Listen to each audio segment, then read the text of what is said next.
And welcome everyone to the Friday edition of Lunch with Lincoln. Thank you for hanging out with us here at the Lincoln Project. And these Friday conversations, these Lunch with Lincoln conversations, have become something that is a lot of fun. It gives us an opportunity to have a little bit more of an even more laid back conversation with people that we support and friends and family and supporters of the Lincoln Project and people that we like to highlight and have conversations with, so that our supporters can hear more from important voices in this pro-democracy movement that we have here at the Lincoln Project. And I am thrilled to have our guest for today, someone who I admire greatly. And for those who don't know, I'm Tara Setmayer. I am a senior advisor for the Lincoln Project and host of The Breakdown on LPTV.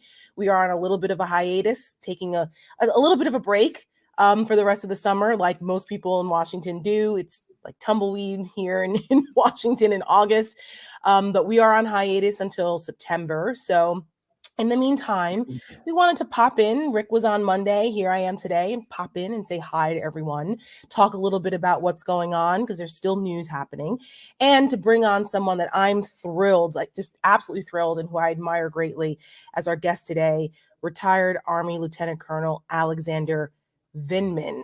Alex, thank you for joining us here on Lunch with Lincoln. Thank you, Tara. I'm glad to be on. So for those who may not know they may not know who Alexander Vindman is, but they On the certainly Lincoln Project. remember. On the Well, Lincoln Project. you'd be surprised. You'd be surprised, but they may not remember the name, but Yeah. they definitely will remember your role in Trump's first impeachment. Yes, we had a president that was impeached twice. The first impeachment, you were a pivotal witness to the infamous Ukrainian phone call where Donald Trump basically tried to extort the president of Ukraine into investigating bogus claims about Joe Biden, and in exchange for security funds and munitions and things in our arrangement with Ukraine and their security apparatus there in Europe. And it turned into a thing. And you were right at the center of it. And you have written a now New York Times bestselling book called Here Right Matters, an American story. And I am so just excited for you that you're able to finally get your story out. I have an advanced copy. Thank you to you and your wife, Rachel, for sending it to me. So I had an opportunity to read it. And I encourage everyone, please go check out his book because you have a fascinating backstory. You are so much more, as you've said, than just your role in the president's impeachment.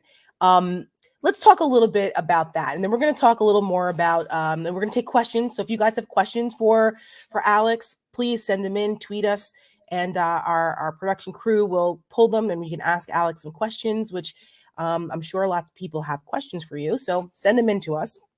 Alex, can you just tell me a little bit about the day that you decided that your life would change? The day of the call, you kind of knew, I think this is going to be something different, but you didn't expect it to quite go the way it did. Just tell a little bit about the backstory, how we got here. Sure. So I was working to advance U.S. national security on the National Security Council in the White House, covering a large, very important portfolio, managing affairs with Russia, managing with affairs with Ukraine and other countries in Europe. And one of the things that you do is you organize phone calls, face-to-face meetings between the heads of state. This one should have. It was designed to go like the previous phone call that President Trump had with President Zelensky, where the president Trump was supposed to congratulate Zelensky on his party having unprecedented victory in elections. And the reason this is important to the U.S. is because Ukraine is trying to move towards Europe, trying to move out of Russia's orbit. Russia knows that with Ukraine, it becomes a much more capable, powerful state and a much more potent adversary to the U.S. So this was important to the U.S. to have this relationship kind of go forward smoothly. And instead of advancing the U.S. national security interests, there was this plot designed by the president and his coterie to extract a investigation into the president's future rival in 2020 elections, Joe Biden, somebody that, obviously resoundingly beat him. So he perceived the threat early on, in exchange, this investigation in exchange for meetings and military assistance.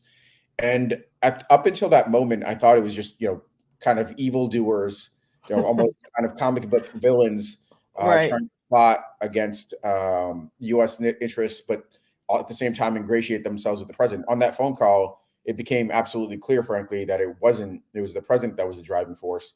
And for me, as an Army officer that had sworn an oath to support and defend the Constitution of the United States against enemies, foreign and domestic, somebody that had served 2 decades, somebody that had the perspective to understand what the president was trying to do with Ukraine, apply pressure to a country in a state of war, somebody that understood that this country is different.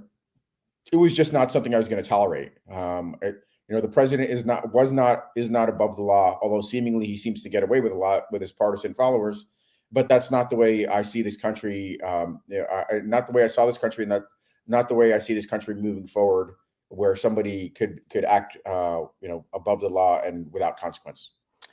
That is a testament to the moral compass that you have, that was instilled in you, I think, generationally. Because in your book, you talk about your family's history, and it's in your bloodstream to stand up and do the right thing, even in the face of tough decisions and the potential consequences not being convenient. Talk a little bit about your backstory, where you came from, because not everybody has the courage that you had to literally take on the president of the United States, and to do it in a way that not only took on the most powerful man in the world. God help us that Donald Trump was that person. It's a whole different discussion. But you took on his, not only the most powerful man in the world, but his very corrupt apparatus within the government. And then on top of that, you put your own military career at risk for simply standing up and doing the right thing. I found your family history to be absolutely fascinating, and it gave me more insight into what gave you the courage to do what you ended up doing. Talk a little bit about your family history. First of all, my question is, who does that guy think he is? I mean, seriously, who does he think he is? I had a deep reverence, and I think most Americans have deep reverence, and that's why the president gets away with his lies, is that people believe him because he's the president of the United States. But at the same time, who does he think he is? He's still an American citizen, subject to the same rights and obligations as any other American citizen. And I was not going to fail to hold him accountable when he attacked the very foundations of our system, which is free and fair elections and the peaceful transition of power. That's just not. No, but at the same time, you would notice in reading the book that really the president is kind of like a pivot point, a punchline to tell a story about doing the right thing. Mm-hmm. And it's not about the fact that me as a kind of some sort of superhuman figure. I'm not, I'm kind of, as you can see, I'm pretty lighthearted, like to mess around and stuff like that. In the book, in the early chapters, I definitely come across as a rascal. But well, you're a twin, so people understand that. Yeah. Alex is a twin. He has an identical twin brother, Eugene, and you grew up in Brooklyn. After you came over from, well, you'll tell the story, right. But after you came over from Ukraine, you're doing a great job. Yeah. And the thing about it is, my husband is also an identical twin. He's actually awesome. A triplet who grew up in East Flatbush, Brooklyn. We're the same age. So you and I and my husband, we're all, in our mid 40s. And so he grew up in Brooklyn with his twin brother and his triplet brothers, identical twin other, and they were rascals too. And they were known, for their in the neighborhood as, the brothers. So I could relate to your storytelling about the mischief you and your brother. I don't know which movie it's from, but I sometimes tell the story that we were triplets, but we devoured the weakest of the three. And gained his strength. But, so Eugene's lucky he survived. That's funny. But it is a pretty fascinating and amazing backstory, even for somebody that lived it. I mean, at multiple points, history could have unfolded differently. My dad fled Kiev, Ukraine, as the Soviets were advancing. Got out just in the nick of time because he was warned by his father, who ended up, dying in the war fighting the Nazis. And within days of that, when the Nazis seized Kiev, they conducted a massacre of the Jewish population, killed 33,000 people. The single most kind of destructive day, if I recall correctly, of the war. Was the Baba Yar massacre. So, I mean, my dad had to endure a really rough period through World War II, through the Stalinist kind of reigns of terror and things of that nature, and then anti-Semitism that was endemic, starting over, even though he managed to persevere and succeed as an engineer and as a civil servant. So I think there's a kind of a common theme there with regards to being a civil or public servant. Mm-hmm. And then starting over in the United States with really humble backgrounds, growing up in New York, not the New York, not the Brooklyn of nowadays where it's like gentrified, but it's the Brooklyn of the Warriors. If you remember that, like, oh yeah, I come love out and that. play. Yeah, come out, Warriors, come out and play. That's right. That was a I'm real from good Jersey, so I get it. And Yeah. your reference in your book about your older brother taking you guys to Action Park and Great Adventure in Jersey, I had to chuckle at that too, because Action Park was also another place where you couldn't be afraid to get hurt, because it was known as a place where it was just the rough and tumble of, you took your life in your own hands every time you got on certain rides there. So I mean, honestly, I love that place. Yeah, me too. I didn't go there enough, but it was at your own peril. So anyway, starting out from those backgrounds, being frankly, not particularly focused, but having kind of a deeper drive, joining the military, gaining some discipline to add to the values that my father instilled, and then working really hard to achieve increasing positions of responsibility and authority, serving in Moscow. Just an absolutely fascinating thing to do as an army officer, playing in the big leagues, really, as an attaché. And then serving in the Pentagon, managing affairs between Russia and the U.S., and authoring the key documents that kind of will take this country forward in our relationship with the Russians. And then being asked to join the National Security Council and being in a position to magnify my work in defense, but on the national stage. So it was pretty, or up until that point, it was phenomenal. And then I was drawn into this kind of poorly executed conspiracy, and I was not going to be a party to it. I mean, everything in my background up until that point screamed of wanting to protect this country, advance the U.S. national security interests. I was not going to be weak-kneed or buckled either in reporting it, or even in the much more kind of difficult task of then under pressure, testifying in front of Congress. When I knew at that point, I knew that my tenure at the White House was at risk. I was risking my military career. The first time, I knew there were consequences. I didn't miss the import. I talked about that when I, walked into my twin brother's office and said, if this ever becomes public, the president would be impeached. I didn't miss the gravity of the moment, but the next step of testifying was obviously the one that came with a lot greater costs, because, I probably could have taken an easy way out and spoken half truth or something of that nature, like a lot of other people did, right? Yeah. So many, you talk about your oath of office and the importance of doing the right thing, and how you never really thought twice about that. But there are so many people, dozens who were elected members of Congress who were enablers that did not, in fact, uphold their oaths of office. They chose to defend Donald Trump instead of, adhering to that oath into the Constitution, which I think troubled many of us. I mean, I was a Republican for 27 years and I worked on Capitol Hill. I was part of the whole Republican apparatus, and part of what attracted me to the Republican Party was this idea of upholding the Constitution and, service, and what it meant to, respecting our military. I come from a law enforcement family. Those who watch the breakdown know I often talk about my husband, who's a 20-year federal officer. My grandfather was a 40-year police captain. So like all of that sense of duty and service. And that was something I thought Republicans stood for.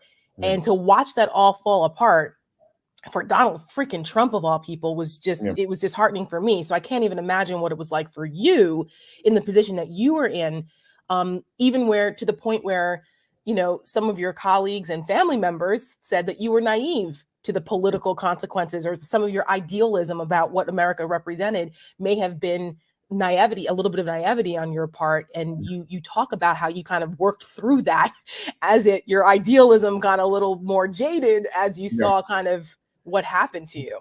You know, it's interesting. The decision to report the president was actually really, really easy. Mm-hmm. I mean, one of the reasons that you know, I've been apolitical my military career. It's hard to kind of, you know, now I'm definitely a vehement anti-Trumper, and I can't kind of, there is not like a choice between the Republican and Democratic Party. Not that I've kind of made that choice explicitly or even implicitly, but there's only one really viable party at the moment, which is a dangerous place to be. Right. A two-party system or a multi-party system, frankly, in order to check the other party and you know, the kinds of controls and influence it could consolidate. But I take issue with a Republican Party that didn't just support their president, but did undermine the very security of the United States. Because if the Republican Party had held Trump accountable in that, you know, parallel dimension, and Trump was removed, there is no doubt that Mike Pence would have been a much more effective chief executive managing COVID. Of course, he would have not had 600,000 dead. That's right. That's right. We wouldn't have had an insurrection, a dangerous insurrection on January 6th. You know, violence in the streets in the summer of 2020 after the president inflamed, you know, civil unrest stemming from the murder of George Floyd. Yep. I mean, all these things would not have happened if the Republican Party held him accountable. So it's hard to, you know, kind of regard that party, the Grand Old Party, which has really deep honorable roots as Lincoln's party, as anything, you know. They have to be completely dissociated, and I don't know if the Republican Party has a future. It might not after the harm it's inflicted on itself. And the country, you know, not only the party itself, but the country. And it's something that those of us like myself struggle with every day. You know, what do we do here? And, you know, there's a whole movement of folks that are like-minded people that are trying to figure out what we do, you know, because we're politically homeless now. I'm not a Democrat. I mean, I don't, you know, I have disagreements with Democrats on policy, but none of that matters when we're trying to protect democracy. So that's the goal right now, is just to keep our democracy intact, because it's under attack, not only here, but around the world. And that's something that I think for you were uniquely positioned, not only as in your career as a military officer and understanding Eurasia and Ukraine and Russia and how that impacts American interests, but, you know, your dad coming from the communist system in the USSR and being successful. I was impacted by your dad's decision to leave the USSR. It wasn't for the economic reasons, right? Like you talk about in the book that a lot of immigrants come here because they want a better life for their families economically, better opportunity. But for your dad, it was more about a better moral life. That part of the American dream was that part of it, because you guys gave up a cushy life, you know, in the Ukraine, right? Cushy, however, you know, under communist rule, but you lived well there. And there's a part in your book, I just want to read from it, because I want people to understand what motivates people like you to do the right thing, because it's hard. Not everyone can do this. And it may come natural to people like you or me or those of us at the Lincoln Project that have taken a step out and gone against the grain.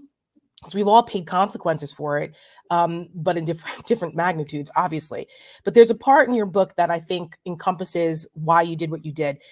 You talked about your dad betting on the American dream, not fabulous wealth, but a fair chance to overcome adversity.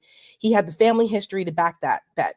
New challenges breed resilience. Resilience enables us to cope with adversity. That's a Jewish and Ukrainian quality, but it's also an American quality. We may face differing adversities, but what we share as Americans is the fact that when challenged, so many of us rise to the occasion. It's in large part from his example that I learned how to do the right thing, even if it meant standing alone, and how to accept the consequences. It's in large part from him that I learned to be confident in starting over. I come from people who had to be braver than I had to be. I think that really sums up why you made the decision you made. Like you said, it was easy for you to go to your brother. And for those who don't know, your brother also worked in the White House at the time. He was an NSC ethics lawyer of all positions, who had an office across from yours. And so that was the easy part, right? Talk a Yep. little bit about the hard part. Once you testified, and I'm going to say this, when you testified, obviously, I didn't know who you were. I mean, in passing, there's this, this NSC guy, lieutenant colonel who was, heard the conversation, and you were going to testify. So I was like, oh, that's great. When I sat there, I was in tears watching your testimony. And something that you said, which ultimately turned into the title of your book, Here Right Matters, when you talked directly to your dad in your testimony, because your dad was not happy with you testifying. He didn't want you to do it.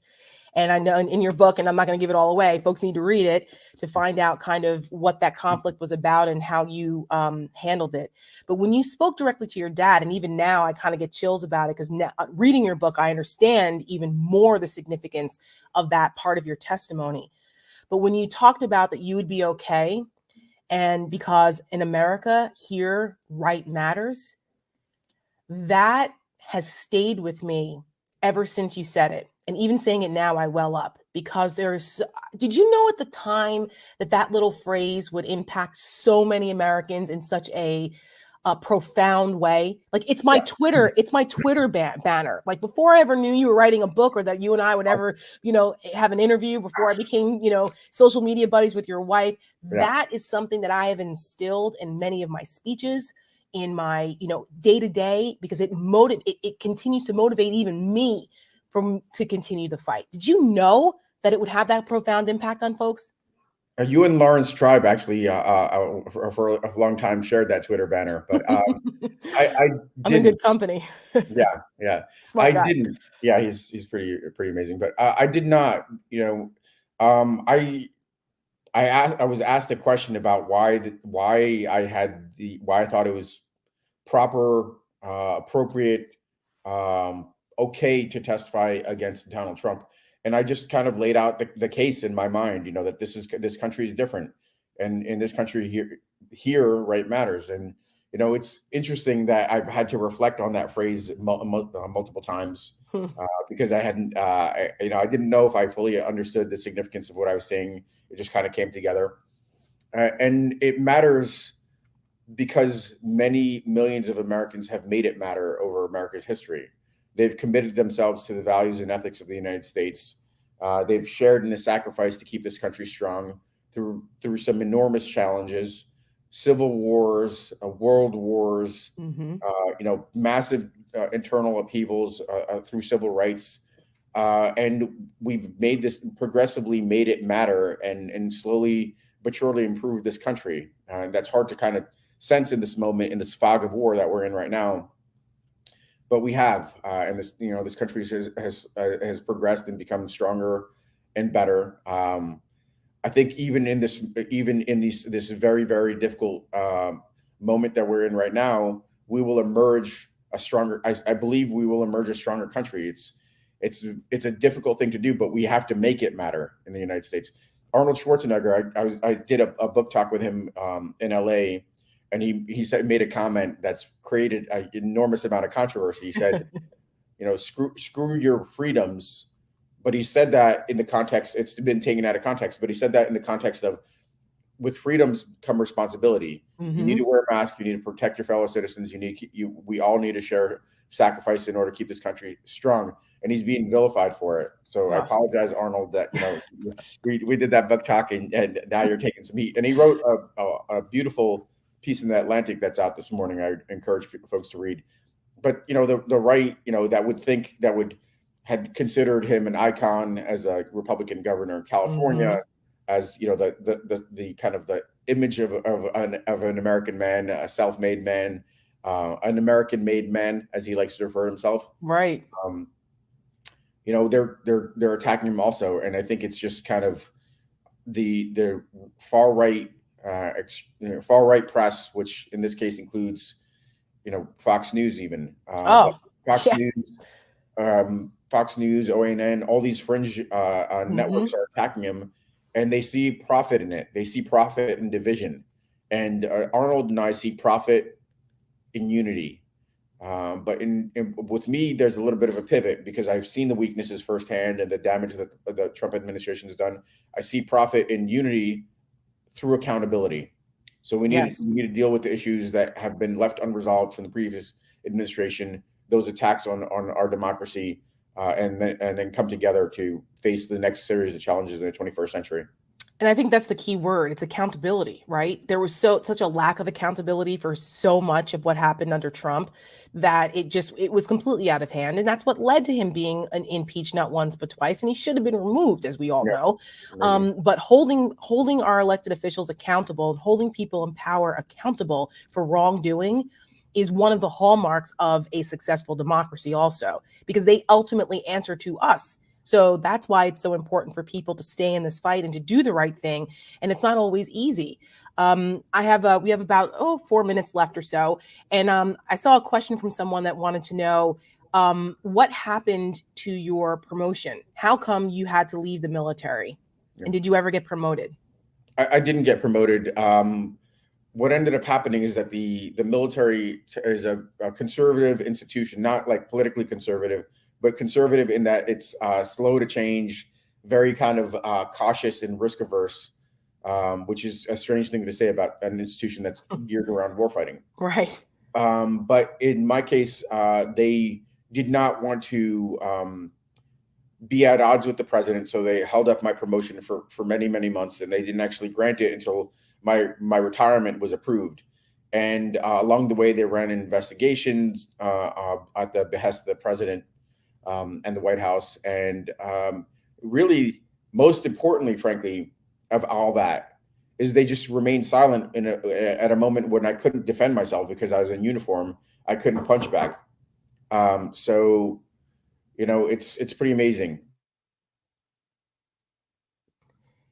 Yes. Yeah.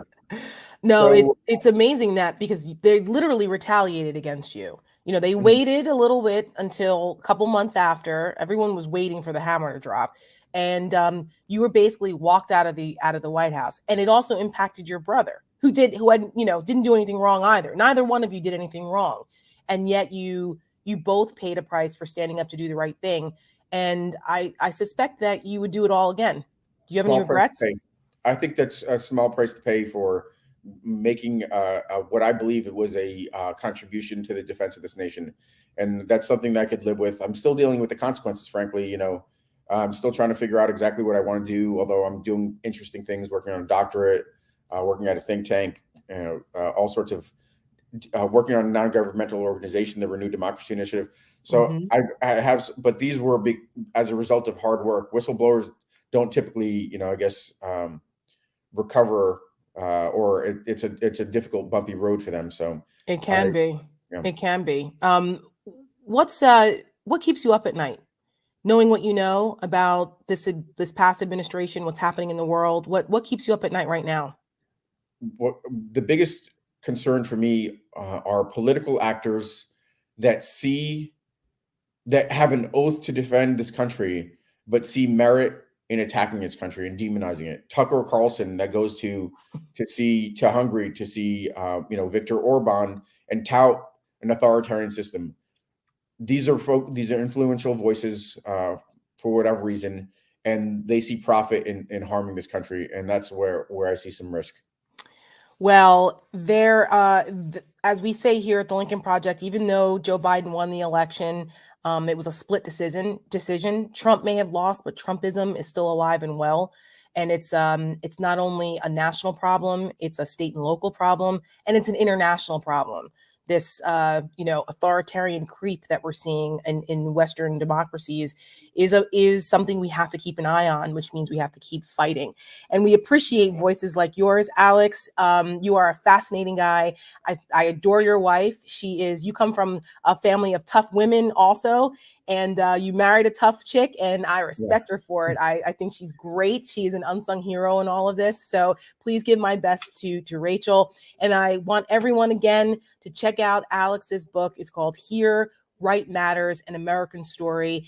And retired Lieutenant Colonel Alexander Vindman, soon to be doctor, when you finish your PhD. Good luck on that. And I hope we get to talk to you again and as your dad said, don't just start over, keep starting over. And it looks like that's what you're doing. We appreciate you.